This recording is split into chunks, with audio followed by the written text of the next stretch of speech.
So there's quite a few misconceptions, but let me share with you the top three. The first misconception is that only recall costs are covered. A product recall policy also covers rehabilitation expenses, business interruption, and the fees and expenses of the response consultants.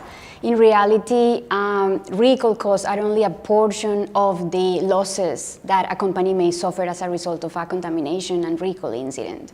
Another misconception is to think that because the company has strong recovery rights against the suppliers, or they ask their suppliers to carry a recall policy, then they don't have to carry a recall policy themselves.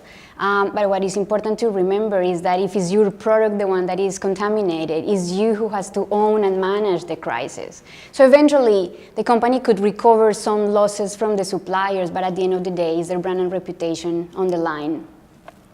The third misconception is that companies are not suffering losses or a massive impact as a result of a contamination and a recall event.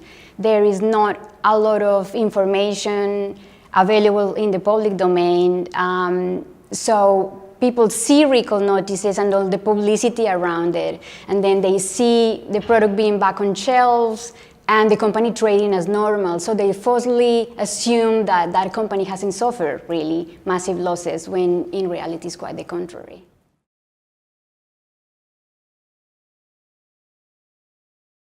In recent years, the cover can be extended to include adverse publicity, which is the reporting of an alleged but not actual accidental contamination in the media. This is quite an important cover due to the role that social media play these days.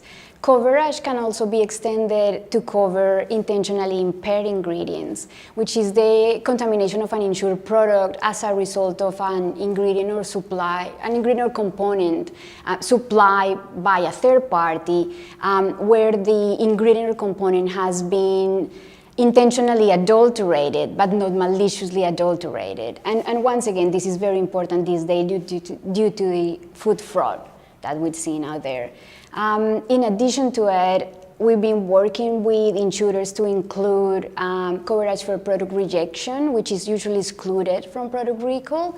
And lastly, I think it's important to mention that product recall, it has been always a first-party type of policy, but these days it can also be extended to cover the insured's customers' losses, which is quite relevant.